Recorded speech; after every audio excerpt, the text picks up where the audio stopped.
Welcome to another episode of Turning Coal into Diamonds. And today we have my really great friend, Rosie. I actually never say your last name. You're like, just Rosie. And she has her own cocktail catering business called Stayin Cocktails.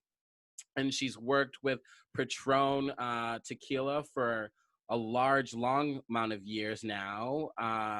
And well, Rosie, introduce yourself. Hi, I'm Rosie Ruiz.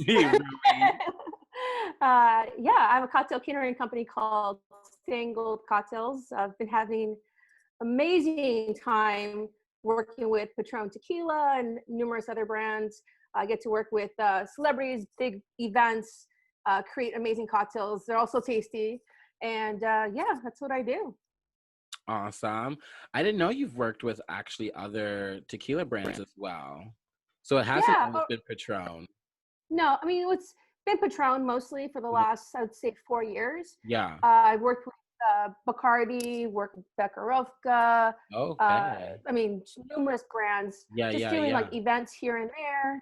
So I'm kind of everywhere. I'm an independent contractor. Got it. And it's not even just tequila then. No, it's everything. I love it. Yeah. One of the reasons I'm also really excited to have you, although she has her own cocktail catering business, she has bartending experience. I could imagine anybody could guess from there to here. But I definitely have some, I want to know the do's and the don'ts of, how to address and start the, talking to a bartender. Do I, show my money? Do I pull out the card? All these things. So get ready, because I have some questions. Wow. Ask away. But before we get started, I've kind of been asking everybody, just because I know this time has been different for everyone. I've asked you, but I want everybody to hear your answer. What's it really like? What's it been like for you during this quarantine? Because I feel like a lot of different people have somebody or something around them. And you're one of the few people that I know that it's actually quarantined by yourself. So I feel like that's a complete different experience than being quarantined with, a roommate, a girlfriend, boyfriend, you know what I mean? Mm-hmm. Well, just like there's, benefits to having people or cats or dogs around you, there's also a lot of benefits of being by yourself. Of course. I can say yes. I mean, my laundry basket's right over there and it's just begging for me to fold, but I'm not going to do it until after all this. But I did do some dishes, but I get to do it whenever the hell I want to. It's like, I'm going to wait until, but I have a lot of peaceful time, with that, there's also, with that peaceful time, there's a lot of time where things can just creep up into my head or negative thoughts. And so I've actually taken this time to really practice not letting those negative thoughts get into my head, especially with social media. You see people with their families, with their cats and all that stuff. And it's I want that, but I'm by myself right now and I'm with myself and I'm loving on myself. So I just keep going in that direction. Yes. Mm-hmm. You know what I just found out, speaking of animals, I'm turning off my phone on airplane. I'm turning on airplane mode. I just found out you can foster animals right now for free. Cause I was a friend of mine was talking, she just got a puppy permanently. And I was like, you know what? My excuse has always been I'm not home enough to have a puppy or some kind of pet that would need me to be home. And I've been home now for going on 8 weeks. I think today is the 8th week in a row. Is it 8 weeks already? Yeah, today's been 8 weeks, I believe, for me, if I'm not mistaken. And I was like, damn, I kind of want a puppy now because I've been home. I'm like, I could walk it, I could feed it, I could love it, we could snuggle, all this stuff. And then told me you could foster right now. So I'm actually thinking about doing that. I just found this out last night. So I thought about that, and I have so many friends who are like, oh, free kitties and all this stuff going on. But I'm like, do I want another mouth to feed right now? No, I'm okay with that. I mean, to be honest. Yes. I mean, kitties need litter. They need, all these different things, and the vets and all that. I'm like, you know, Yeah. let me just wait till afterwards Yeah. and we'll see what happens. But right On now, another no. friend's podcast, Too Dumb to Tame, actually, it's a really funny podcast. She talks about, because she has a cat, and she just found out recently, found this out through them, because I'm not really a cat person, I'm allergic, but you're supposed to have 2 more litter boxes than you do cats. So if you have one cat, you should have, I think, 3 litter boxes and then separate places. So like 2 cats would mean like 4 litter boxes. Shit. First, she was in the podcast. What was funny though, she was like, in LA, especially with how small apartments can be, like having 1 litter box is already one too many. Then anything about I mean, if we're gonna have litter boxes for the cats, I mean, do we have more bathrooms for humans? I mean, come on. I mean, I had 2 cats, and we had 2 litter boxes, and they're perfectly fine. At first, we're like, oh, maybe they can share. No, probably not. No, it's the worst idea ever. Was it because it was too much in 1 litter box, or were they just not about sharing the same spot? Both. Cats pee and poop a lot. Oh, really? Oh my God. You give them like a little thing of food and they're just pooping and peeing all day. And I'm like, wow, where did that come from? Yeah. And who's going to clean the box today? You or me? I don't want to. Got it. And especially by yourself, you're just like, I'm not going to deal with it then. No, not right now. Got it.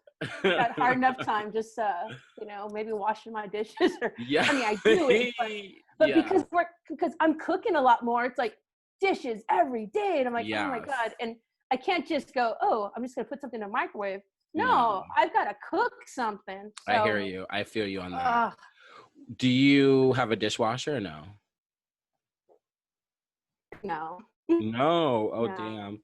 These are my I've been spoiled. Yeah.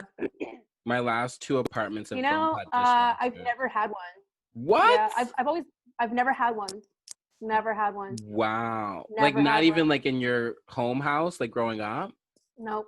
Wow. Yeah, I never did. And that was one of the biggest things, like going forward in my last relationship was like, oh, so the next place we go to, or, you know, our home, we're going to have a dishwasher. I'm like, cool.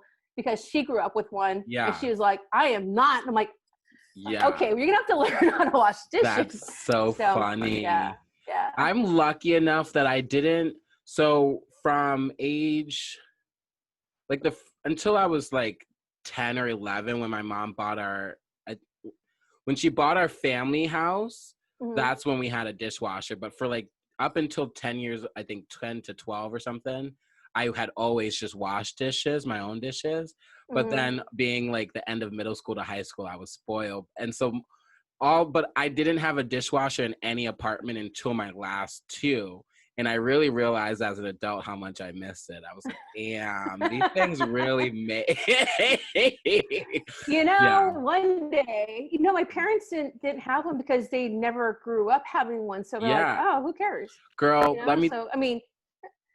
My mom, when we got one finally, she still didn't want me to use it. Trust me. She was like, we didn't have a dishwasher the first 12 years. You don't need one. Oh, no. Well, you see, now I just bought myself, actually for Christmas, I bought a Roomba. Oh, okay. We had a Roomba before, but I've got a new one. And I just turn that thing on instead of the sweeping. And my mom's over there still sweeping. And I'm like, Mom, get a Roomba. She's like, why? But she got one, so she liked it. Like, I feel like those are gifts. Those are gifts you have to get your parents because they won't buy it for themselves, I feel like. Yeah. Absolutely. So getting back to why you're here. Hey! Talk to us a little bit about how you washing dishes. Yeah. Talk to us a little bit about how you got into having your own catering business. Yeah, well, let's take it back. Yeah. Talking about turning coal into a diamond. Yes, girl. I got fired from my first serving job. Okay, dang. What'd you do? Well, 2 things. one of the customers, I was leaving, I was going home. So I dropped the check and I said, hey guys, I'm just going to go and clean up. My shift's over. Take your time. Pay that bill. Girl. Don't take your time. Right? Anytime a server, bartender, whatever is telling you that, they do not mean it. Exactly. So I went back, not once, not twice, but 3 times. And it was an hour. And I was like, hey, did you want me to transfer the check over to the next person? Yeah. They're like, are you in a rush or something? And I was like, oh shit.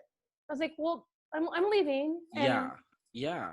And so they complained. They said I rushed them. Of course. Oh my goodness. So that was one. And then it was just amazing because it happened within the same week. The second one was a regular, and she left me, I think it was a $50 tab. And she was there all the time, always tipped great. And she gave me a quarter. Actually, no, she gave me $1. And so then because I remember, because I said, did you need change? Or did you need change for the meter for this? Yeah. And she was like, no, that's your tip. Oh, and I looked at her. Yeah, that and I was like, oh. And actually knew her name. I think it was like Denise or something. I was like, Denise, okay, is everything good? She's like, we're fine. Oh. I'm like, okay. So then I walked off. The next week, general manager calls in and it's like, hey, Rosie, we need a meeting. I'm like, oh, what's going on?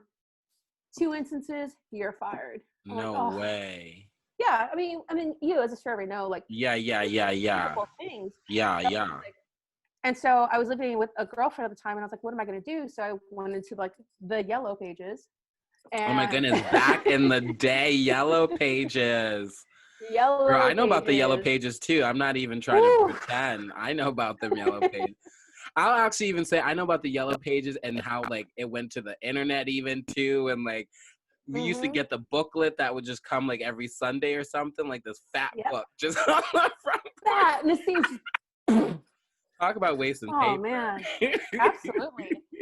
And so I was like, God, what am I gonna do? Okay, wait up. I'm gonna be a bartender. Yeah. I'd worked at Starbucks before. I kind of knew like the flow of things and how to multitask. And so I looked up this bartending school, went there. I don't recommend going to a bartending school. Yeah, I was gonna say you've told me this because I remember I was like, oh, I might go like do a bartending school back then or whatever, and like you were like, maybe not. Like I wouldn't suggest it. It's one of those things where the bars these days, they're so elevated and they're so like particular about people knowing cocktails. If you say you went to a bartending school and learned how to make a grasshopper, they're like, are you kidding me? No, get out of here. Like, or they see bartending school, they're like, they probably think they know everything. Oh, damn. So yeah, what's the best a grasshopper? Oh my God, I'm such a horrible bartender. Let's see. I think it's creme de menthe, creme de cacao, and something else. It's like a really sweet drink. It's a classic. Yeah. But it's more like a nightclub drink. Uh-huh. So went to the school, took a few classes, and one of the teachers actually taught classes at his home, which I was a little freaked out about. I'm like, oh, you're weirdo. You're a weirdo. Yeah. But he taught history and classics, and I was like, whoa, I love history. So I went to a few of his courses, was hooked, and from then on. And actually, I was taking the WorldWorks trainings at the time, and I declared, I was like, I'm going to work in a craft cocktail bar. Oh, wow. I'm going to do that. Started off at Big Bar in Los Feliz, helped open that bar. I was brand new, didn't even know how to stir or shake. Or shake. Or shake. They're like, Rosie, there's a few of us that were brand new too, and they're like, okay, so what's your shake? And you're like, oh shit, what's my shake?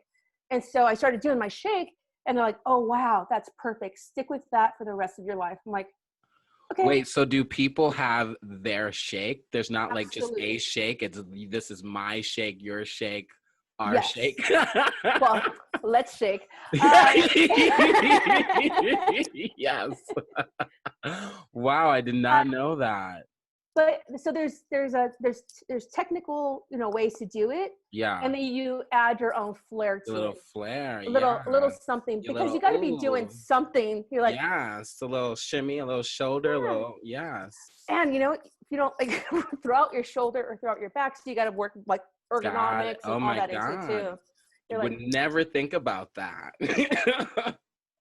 There's so much upper body movement. There's upper body, and you're actually swaying like moving at the same time, because if you do this, you're gonna hurt yourself. Imagine doing that. Yeah.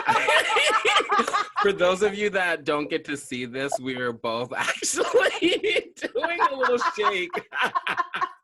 And that was highly uncomfortable. Yeah. It actually feels like I'm on a jackhammer or something, like constantly getting whiplash or something. Yeah.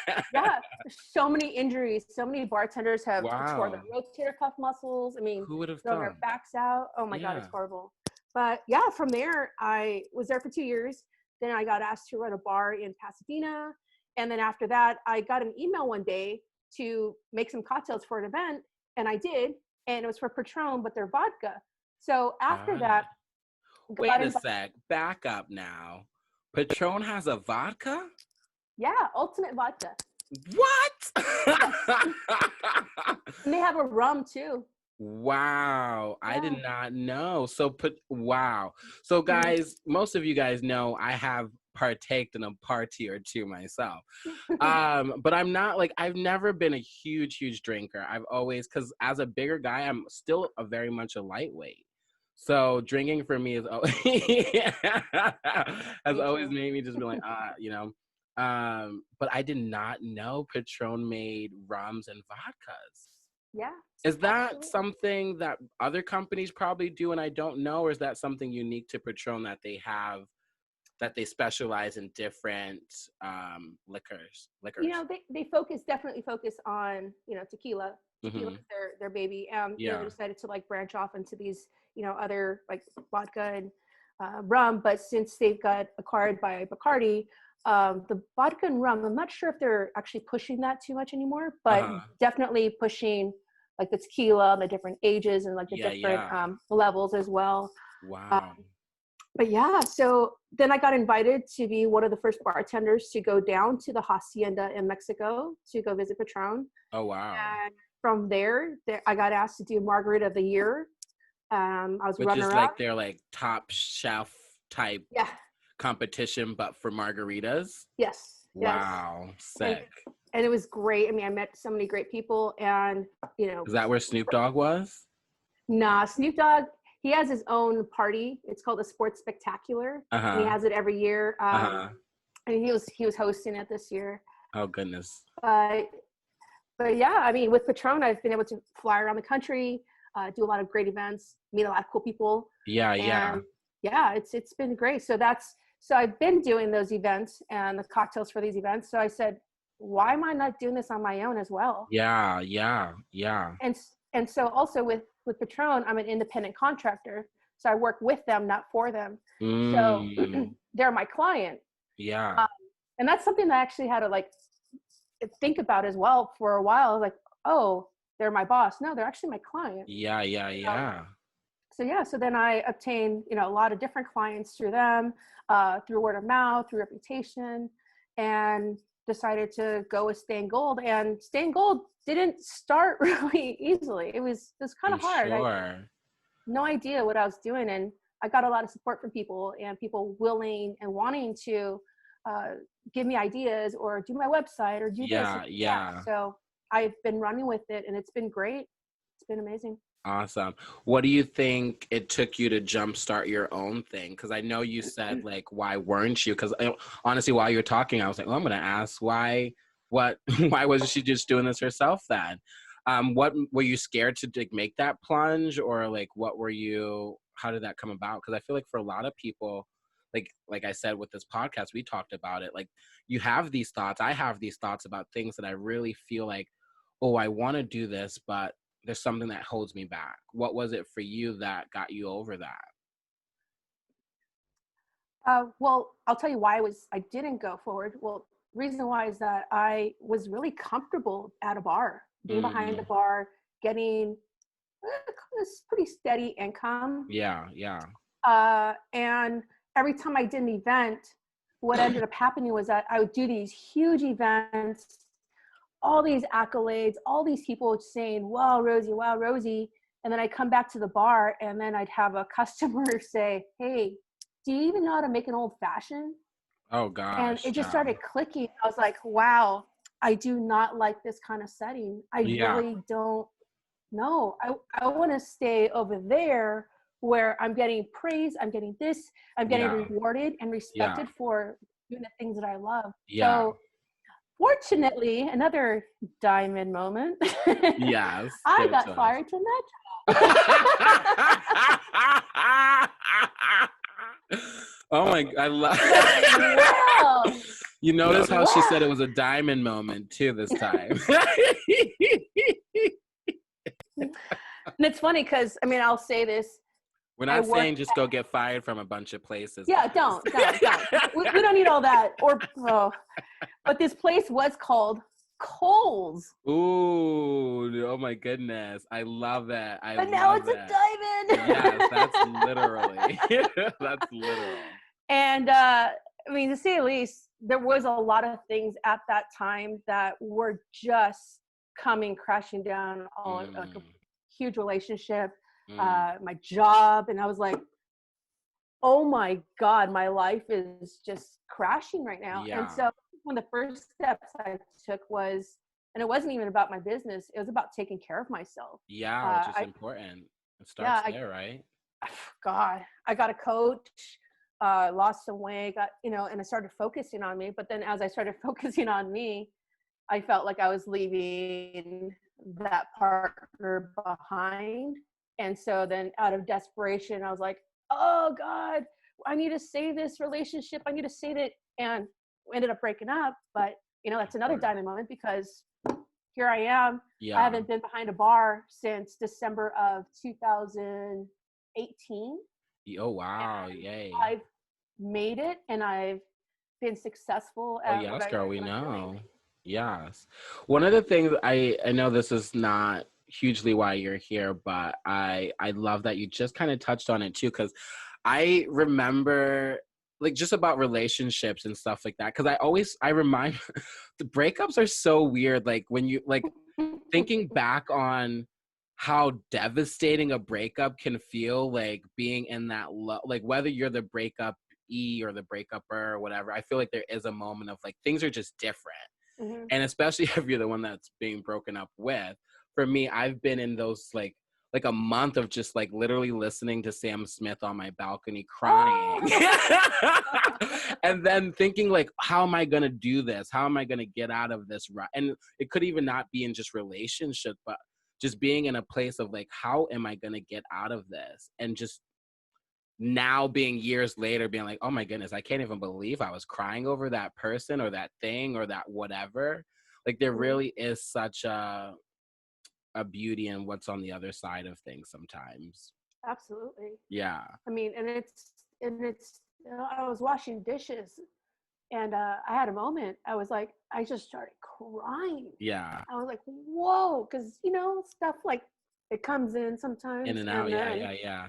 Woof. You're like, okay. Then I think I was mentioning this on our Facebook Live thing. Is like emotions are like waves. Yeah, it's gonna pass. And so it passed, and I didn't even realize it passed because I was so busy washing dishes. Yeah. And I was like, oh, okay, cool. I'm not sad anymore. Yeah. Awesome. Let's keep going. So, yeah, that's people who know me have heard me say this, but I literally on my wall right now I have a quote that says, just because I feel this way doesn't mean I have to be this way. You know what I mean? And for me, that's specifically because I think you and I can relate where we have big, strong energies. So like, I'm usually in a positive mood, so that's great for everybody. But when I'm not in a positive mood, you do not want me around. Like, talk about a negative Nance. I'm like a freaking depressing, like Darren, whatever. Like, it's just, you know what I mean? Absolutely. I mean, I totally hear you, and I get like being on stage and I actually equated to bartending to being on stage. It's definitely a performance. Absolutely, because I've been performing since I was a little girl. I was a cheerleader from 4 years old till 10 years old. No way. And, I was competitive cheerleader. Oh, wow, I love that. And star athlete. Were you out yet, or did you know you were? Oh, I knew I was gay since like, I mean, I hope my neighbor, well, she'll probably see this, but,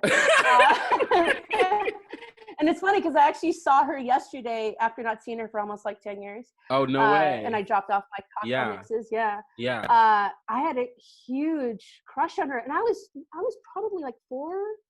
No 4 or way. 5. Wow. Yeah, I would go over to their house and I would just sit there and like, hi. Yeah. And she'd just be doing her thing. I think she's 10 years older than me. And I remember I was like, I just can't wait. I can't wait to be around other lesbians. I can't wait.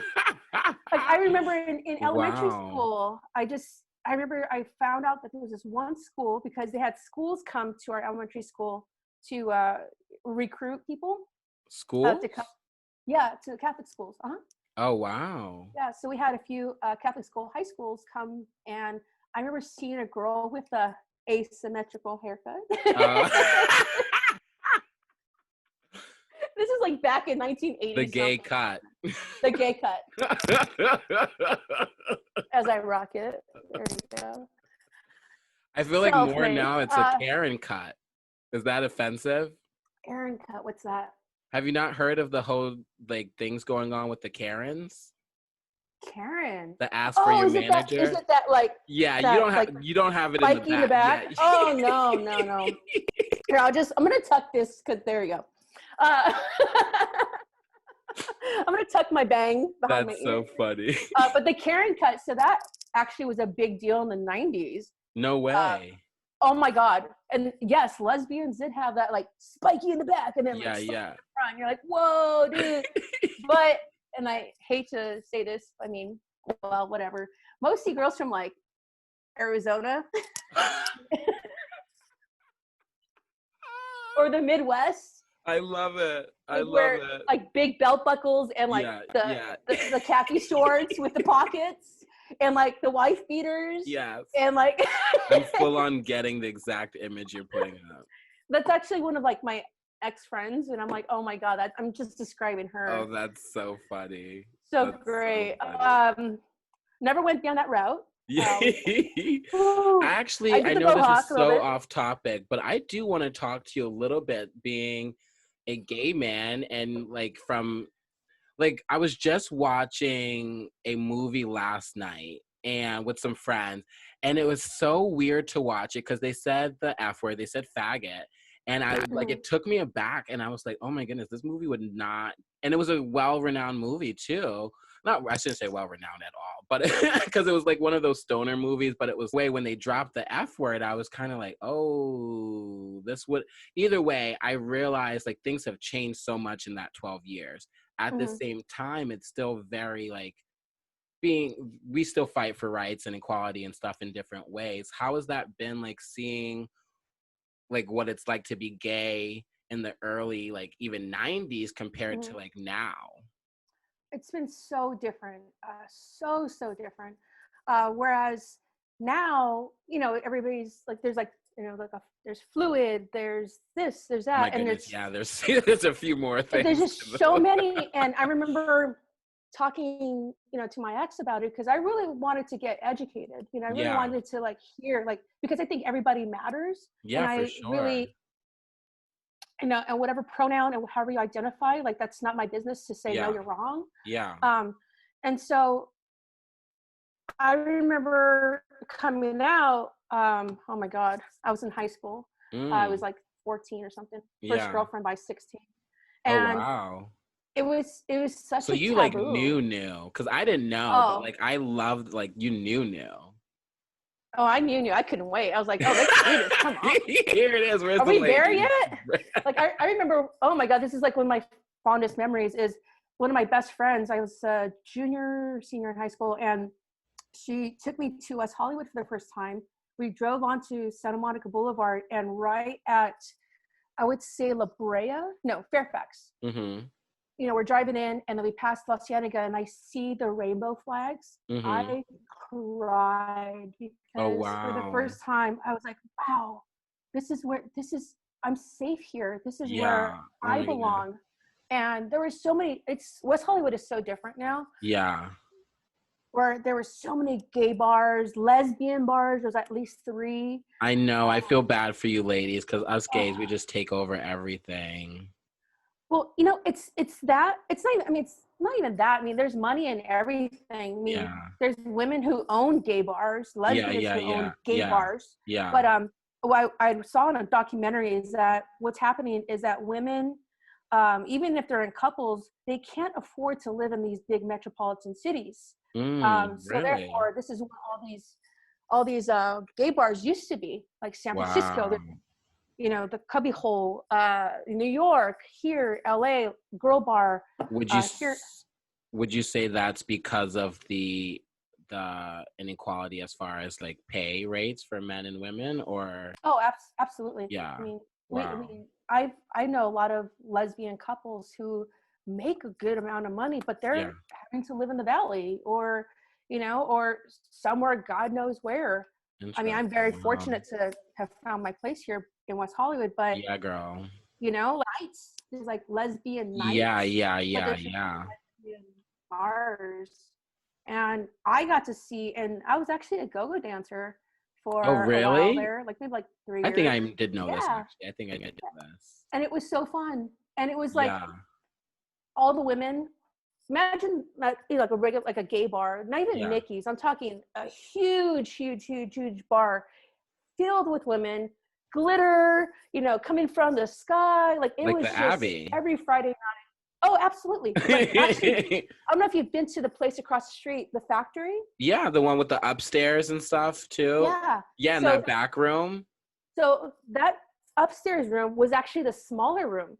Oh, There was another wow. room on the other side that was 4 times bigger, Wow. and that would get filled with women every Friday. Women would come in their limousines. There were Goodness. VIP, like it was just a huge deal. And now, not so much. Yeah, not so much. Damn. Yeah, but Well. well, Well.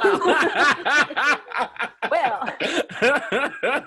And let me tell you what, I'm not even all about, I've not been on any apps or any of that stuff.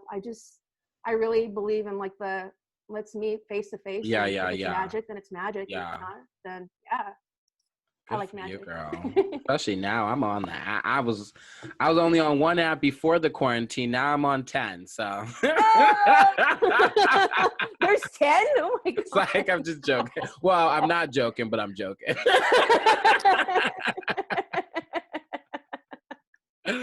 Well, let's get back into Stayin Gold cocktails, and because I definitely think that you just have a unique story about like what it's like to go from being fired from two different jobs into then going into like, you know what, I want to do my own thing, my own way, and you've done it such like with such success, which is really amazing. And I really love, because like I would love for you to talk about how this has led you even to, you may have an opportunity to give back in a way that's really unique to you, in a way that's really I think you already know where I'm going. Do you want to just jump in? Yeah, we're talking about little Rosie. Yes, little Hey. Rosie. Yes. So this all, I think I just, one day, I think it popped in my head and I said, you know what? I need to make a children's book. What's this going to be about? Oh, it's going to be about me. It's going to be about Yeah. little Rosie. Oh my God. I've got the cover. I've got everything. I have it in my head already. And in a way, that's one of the ways that I'm going to be giving back to, you know, the community, the gay community, lesbian community, is to tell my story. And I'm not quite sure if it's going to be like a literal story of me, but it's just going to be like a fun, like, hey, this little girl is going through life doing the same things as everybody else is doing. She loves women though, or girls. Yeah. And I mean, so yeah, it's gonna be fun. And also another big opportunity that came, and it was one of those things again that just popped into my head, was I've always wanted to give back to the gay community, and I don't know how. I mean, I know how I was going to do it, but the way that I know now that I'm going to do it is I'm going to start a gay youth organization. Wow. And it's actually, I already have the name. It's called See Me, See me. seemela.org. And Yeah. so, I'm going to get teary eyed. So it's going to be a space for people to see people, Yeah. because so many times, in my life, I'll just speak for myself, that I really didn't think I was seen, or that like I was understood.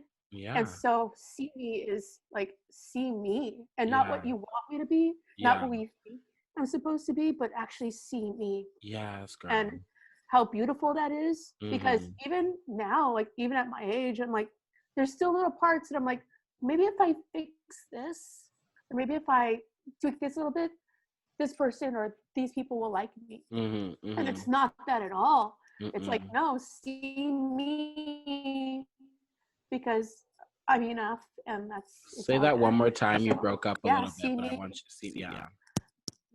See me, and everything that I am is okay, no matter what it is. If it's joyful, angry, passionate, scared, doubtful, all that stuff, it's me still. So like, and I want to convey that to any gay youth that I encounter.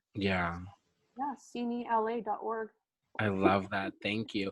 Can you talk a little bit? I don't have to drop any names, but I feel like that was a very unique situation on, because there was, I'll let you talk about it particularly, but like this is where like this went from a thought to like, and I don't want to maybe share this, to then it became something. Well, through my adventures with Patron and working with them, I gained a friend.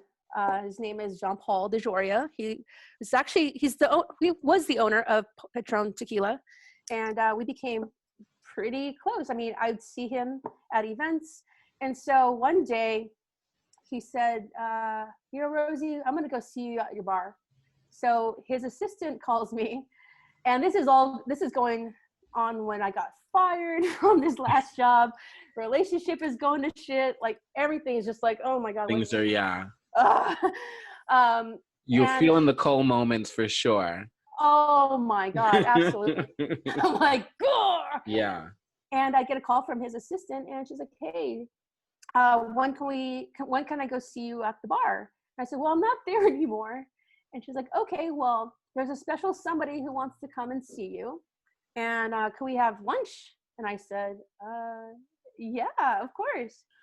So we met at Gracias Madre, and I get there. I love Gracias Madre, girl. I'm gonna just do a quick little plug. Their avocado toast is by far the best. I get avocado toast anywhere I see it on the menu. I just love trying it out different places. By far the best. By far. So good. Absolutely. And I don't know if you knew this, but I was on the opening bar team for that. No way. No, I didn't. That's where I grew my love for tequila. I think we had like 50 different tequilas, and I made a booklet this big. Wow. Yeah, really big, to research everything. So so fast forward, I get there a little early because I'm really nervous. I'm like, oh my God, this is awesome. And here he is. He actually parks at the meter. No way. Oh, wow. He walks in, and he goes, Rosie. And I was like, JP. And we gave him the biggest hug. Yeah. And his assistant Mara was there too. And we just sat down. We started talking. Out of nowhere, he's like, so what are you up to? Like, we're just homies, like having lunch. And we started talking. And then I said, JP, I wanted to mention this because, you've done a lot of work with, nonprofit organizations and stuff. And I just wanted to say that it's inspiring. And I'm actually thinking of starting a new nonprofit. Oh, wow. And I went down the whole thing, and he was like, wow, that's so incredible. And before I could end, he said, once you get your 501c, 501c3, whatever that is. I mean, I should know. 501c3. Yeah. And, get everything in a row, like, you give me a call. I'd like to offer your first $10,000 to get it going. Damn, girl. I done lost my mind. Yeah. Yes. And he just said, Rosie, it's important. And it's important to you, and it's important to me. And I think you're great. And I just want to do what I can to support him. So I still get to take him up on that and get it going. So I love that too. And I think that's also I want people to get, because I get in this space sometimes too, where like I don't like to maybe talk about certain things until I like with my podcast, when I knew like I got the graphic, I got the music, I got all of this before I even said anything. And besides, to the public, the people around me did know. But I do think that there is a power in speaking and talking about the things that you want and your vision and what you're up to, because you really never know who's going to buy in. And when I mean buy in, just be enrolled by it in a way to support, or like even pass on, oh, this person might actually be able to help you, or this person I know is thinking similar things, you guys might be able to work together. And then, because I feel like that when you first told me that, what you were a little nervous to bring it up to him, you know, you were like, and it was something too that you didn't want to bring up to ask him, but you were like, this is something you're up to. This is something that you were thinking about, as little as it wasn't just an idea. And then he's just like, oh, I love it. I'm willing to help you out, or be the first contributor at least. And you never know. And when you're saying that, what also came up for me too was I was actually scared to say it was for gay youth.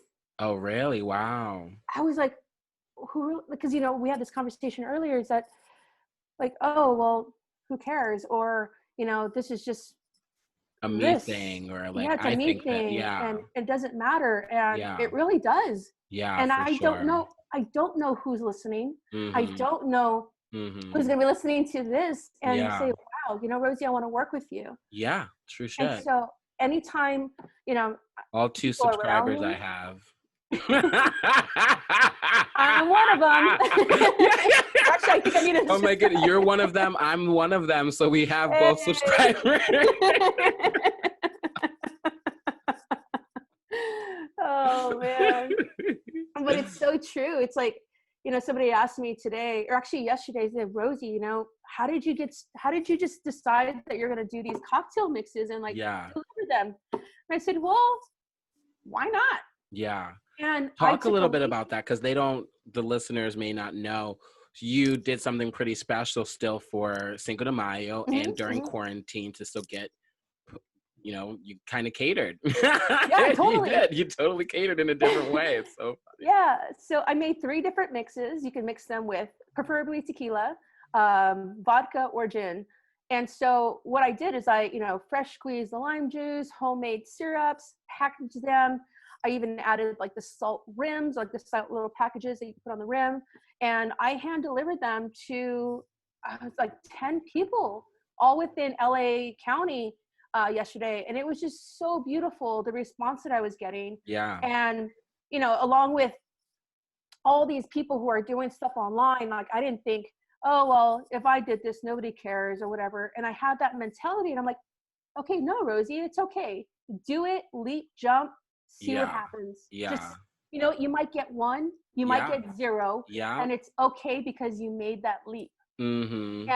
And you made that impact. I'm sorry, on that 1 or 2 people. Because I learned this as a comedian. Like, because there's sometimes I would go into a show and I would see a lot of people, and sometimes I'd go into a show and I wouldn't see a lot of people. And what I really got to learn is however many people showed up, I made an impact to those people. And that's just as valuable if I had made an impact to however other many people. But the people that showed up are just as, and like whether it's 1, 2, or 3, that's so much value, Absolutely. And that's how I'm taking this forward is, if I get a 1 order tomorrow or, whatever it is, it's okay. Or no orders. I get to have the same attitude about having no orders as I do having a ton of orders. Yeah. Because, we say this thing, this too shall pass. Yes. But we always equate that to negative things. Yes. But when you equate that to positive things as well, it's the same thing. So this too will pass and this too will pass. So you're on to the next moment. Yeah, it's true. Whatever's next. Yeah. Because you can be all, woo, yay, great, but it's going to pass. It is, yeah. And I think that's such a real moment because I feel like, at least for me, I get stuck in bad habits when I'm trying to maintain that fake joy and that fake high all the time. You know what I mean? That's when I drink or I smoke or I whatever, like I go out when I shouldn't go out, you know what I mean? Or I, you know, whatever the case may be, I eat when I'm not supposed to eat, you know, whatever the case may be. And there's a real power in just like, yeah, sometimes even the high moments are going to be gone. You know what I mean? Yeah. Yeah. I mean, I think this all happened. I mean, there's a lot of shifting in September when things are really got official and over with my ex. And even in those moments where literally the next week I was at one event and another event, and I was back to back. I had so many events within then till, you know, when we went to quarantine, that I was just like, you know, Rosie, work is work. You got to keep going. You got to keep doing it. Cry when you're not at the event. Have your moments. Don't be crying while you're handing over the string. Oh no! I was like, "Hey, everybody, yes!" And you know, and authentically, I'm always really happy to do these events and like just overjoyed. And then it just comes crashing, like, and then I'm like, okay, so cool. All right, so next moment. So in healing and like what supported me in that was generating all these events and everything to keep me going. And now that I don't have that, I'm really glad that I was practicing like letting things go, having my moments I did. And I was mentioning earlier, I just had a crying fit when I was doing dishes because I had a memory and I was like, oh, but yeah, it's all been really this too shall pass. This too shall pass. Yeah. Oof. And one of the things that you probably has supported you that you haven't said on the podcast, but I know this because we talk all the time, is, I mean, I know you just did you've done several meditations now, or at least practices for several days, but you did a abundance 21-day meditation, and you're doing another one right now. Is it gratitude or which one? Gratitude. Yeah. This one's which amazing. I think is like something else I took from another podcast years and years ago, but it stuck with me, is gratitude, or what is it? Yeah, gratitude is the catalyst to create more things to be grateful for. Something like that. And it's just like, it's been one of the things that like I remind myself all the time. The more I stay in gratitude and how to be grateful for the things in my life, I've just created that much more amazingness, or just like things come and I'm like, oh, grateful for that. Oh, grateful for that one. And I even mean that, and it's hard to say, but grateful for sometimes the shittier moments, or the ones that I deem shittier sometimes, because I know those moments have brought me to where I am today as well. You know, and I was just thinking about, you know, gratitude and being graceful. This is actually, I think this is the first time I've ever taken time out in my life to really focus on me. Yeah, girl. I mean, I'm of a certain age, but you'd never 27, tell. Right? Absolutely. Woo! I'm the oldest one here. And you know, I think I was on that road already before the breakup, but like, I am really glad that I'm focusing and doing this and really taking the time. Instead of just jumping into something because it feels good, or because, you know, somebody wants me. Like, I really, really, really just taken this time to go, this is what I like. This is what I don't. Boundaries are great. And boundaries are boundaries for a reason. And it's just, I have like my voice like is there. I'm here again. And not in a like, well, I would say like a 21-year-old crazy Rosie just running around go dancing everywhere and just being like wild and crazy. But I could not imagine you being with more energy and like like that's just so insane to me. You know, what's great about it now is that it's more focused. Focused now. It's not you know, flaky, this, that, I don't know, all over the place. It's focused. It's still there. All the crazy wildness. Believe me, you just honed it in. But honed it in, and I made it woof. And so that's the biggest difference between then and now. And I feel like I'm coming back to who I always thought I was, you know, who I am. I always had a dream of that. I was like, who do I want to be? And I am that person. You know, I am that person. I've always been that person, but now even more so focused. Yeah, I love that. And there's a power to that because I feel it too. Just even with like, because I've always been naturally silly and out there and just foolish. My mom's been telling me for a long time. And when I found an area as far as comedy, the podcast, writing, all of it, acting, that was where I could hone it in, and it feels like more, because when you just, it's like a hose, you know, when you're trying to water a plant and you're having the water go everywhere because your thumb's on it or whatever, that's not going to do much. Where if you kind of, even if you put in a pot or something, you kind of focus the water where you want the seeds to be nurtured. You guys get where I'm going with that. And, it's just more impactful than it going everywhere. You know? Absolutely. You know, and I want to say this too, is that growing up, I always knew I was going to be creative. So I was going to do something creative, even though, you know, people told me, like, even my parents, and God bless them, they support me all the time now. But they said, oh, you need to get a desk job because art's not going to pay nothing. Girl, and I'm here to tell everybody that if you're creative, be creative and find your outlet. Find what makes you tick. Because when I found that I can make cocktails and I can design, I can do all that stuff, and like, you know, it was just, I never got sick of it. I was just filled up. And there's so many things that I do creatively, but that was one of my biggest focus. And I found that, wow, it pays. And I can make it pay. I think Taylor brought this up on the episode that airs today, May 6th, if you're not watching it listening today. And I think it boils down to just doing what makes you happy. You know what I mean? It really boils down, because like when you have that why, and that why is what, because it brings you so much joy and you can't live without it, or it's so you. It just gives you that, because like, I mean, maybe a desk job is what somebody wants. You know what I mean? Absolutely, it wasn't for me. I thought I tried it. I tried, Me too. you know, but it was because that wasn't authentic. I was doing it to make my parents happy. I was doing it because I thought I wanted I wanted the bank account. I mean, exactly.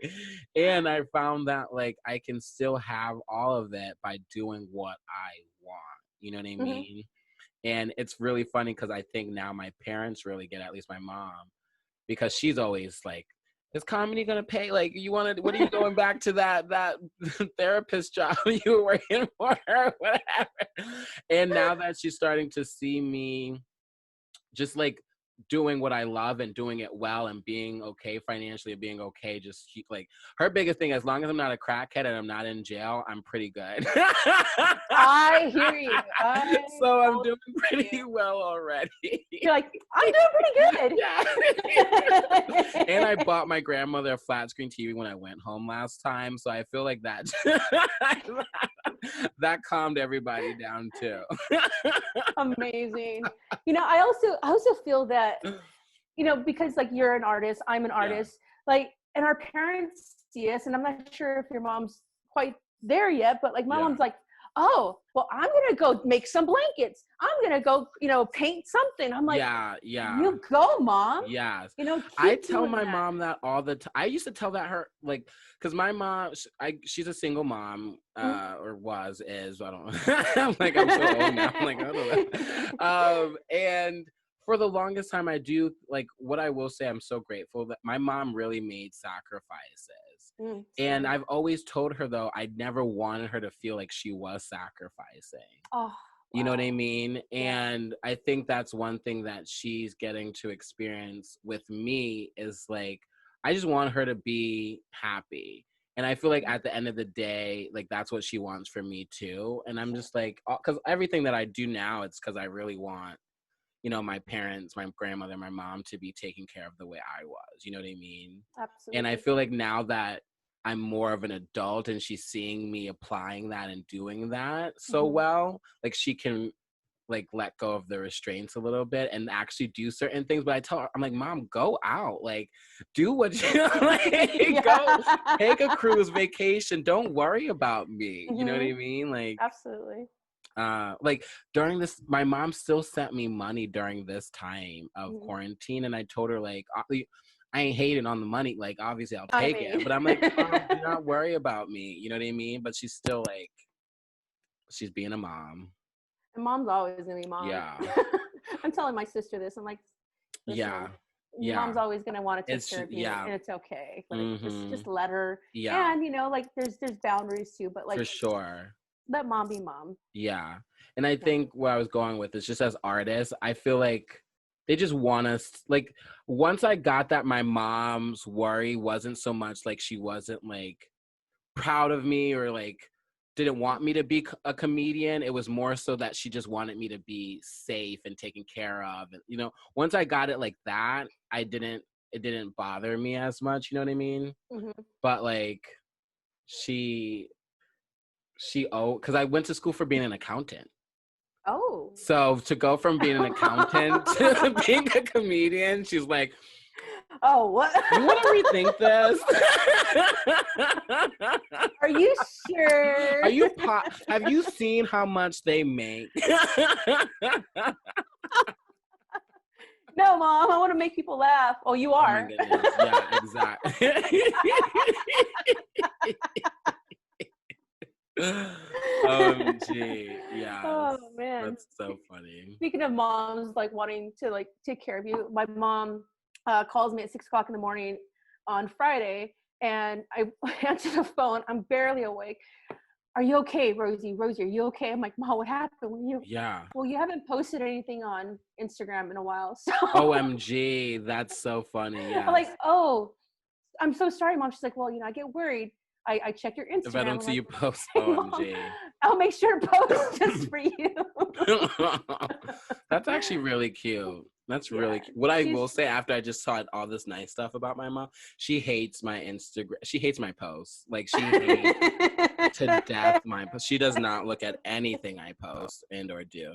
Just because you know me too. I'm like I'm not the most censored person. No, so it's not at all. So I was like, and my parents, my family, they're very like, you know, religious, and you know, they have their. I'm very much the rebel or the black sheep. Yeah, I told my mom, like, listen, Mom, you're on my social media. Everybody sees it.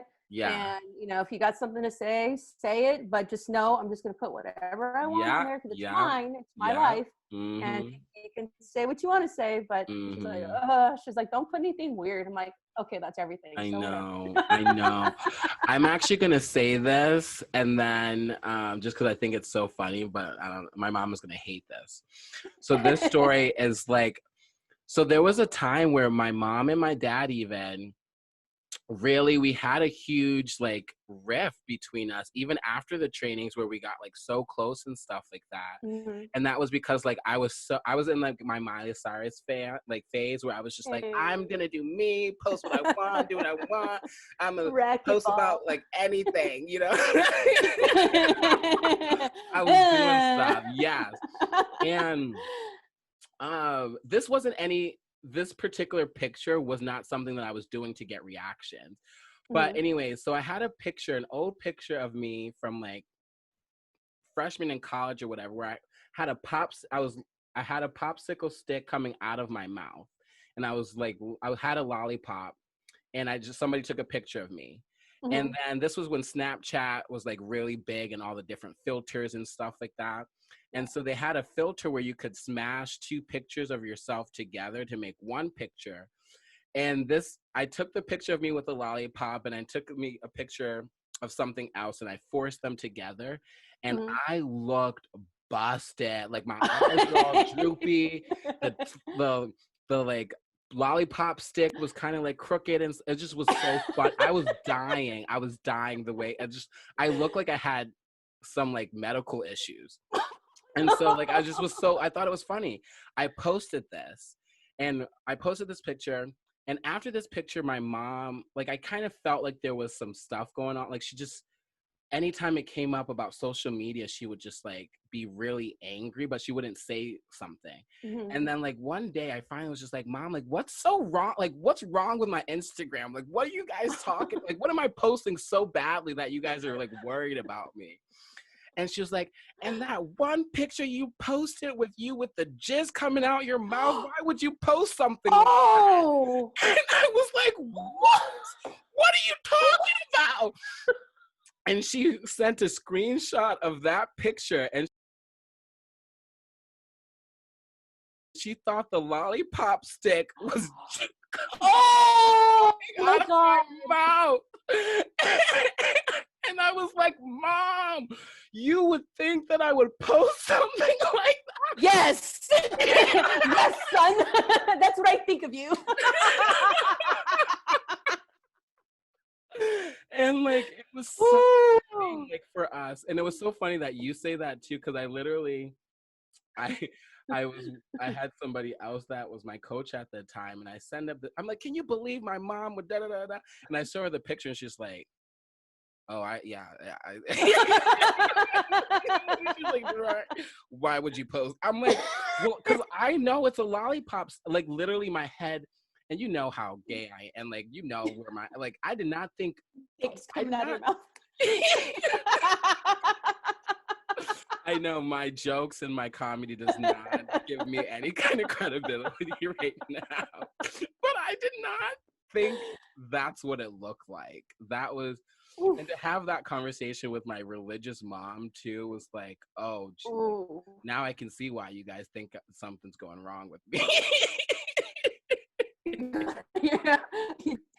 Gerard, this is our son. It was a thing. Jizz coming out of his mouth. Yeah, there was. Yeah, yeah. That's my dad's least favorite joke ever. He's actively asked me to take that out of my set, actually. So therefore, you get to keep it. Yeah. Therefore, I was like, well, you know, Dad, I'm keeping this. I'm the boss of me. I'm Miley Cyrus. Well, this is my thing with my parents. Let me say this before I go any further, because if they hear this, I want them to know this. As I've gotten older, I definitely see the difference in like how to be like, I'm going to be powerful and be who I am and do it like in a like respectful way, like, because I still think I am that way now, like I am who I am, and that's not changing for many people, but I think I reach a little bit more people the way I am now than the way I was. And with that being said, I think of like myself as like Nicki Minaj or Miley Cyrus or all these people, like rappers, like I feel like any rapper, if you were to ask their parents, do you like your person? If you go ask Nicki Minaj's mom right now about her song Anaconda, is that her favorite song? Probably not. No, it's actually Roman's Revenge. You know, and she created a lifestyle for herself and being who she is. And that's what I want to do as an artist in any form. You know, and obviously make my parents happy along the way without pictures of jizz. I could not believe my mother had said that. Yeah, I'll send it to you after. You should do on Instagram, says jizz or lollipop, and see how many people like. I actually should. I should. My mom, if she sees that picture again, though, she might. I'm gonna have to do that after Mother's Day. Sorry, Mom. Sorry, Mom. And suggested it. OMG! I just could not believe. Man. Yeah. But before we wrap it up, Rosie, is there anything that you want to share or plug? Is there anything that I should have asked you that I didn't ask you that you want to talk about real fast? Well, let's plug Stayin Gold Cocktails. Yes. Stayin Gold with one G. With one G. And because people were like, what's this? Why are you missing a G? I'm like, no. I was. When you sent me your email, I was like, girl, are you sure? It's like, I was like, I don't want to ask if you're sure about your own email, but I was like, there's definitely a letter missing, I think. Because so many times, because, well, Stayin Gold was like taken up so long. So I was like, okay, I'm going to figure this out. So it's Stayin, like with the Stayin. Stayin. Oh, I like that. You know Stayin Gold. Stayin Gold. Like, I'm Stayin Gold. There we go. Yeah. There's a little attitude to it. I love it. Yeah, and I'm making the premixes, 3 of them. They're on my Instagram page. You go to Stayin Gold Cocktails, at Stayin Gold Cocktails on Instagram, and order through me, DM me.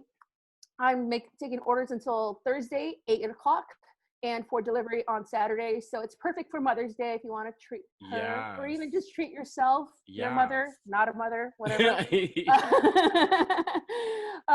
Yeah, and then, hopefully not a soon-to-be mother, though. If you're that, then you can have a cocktail.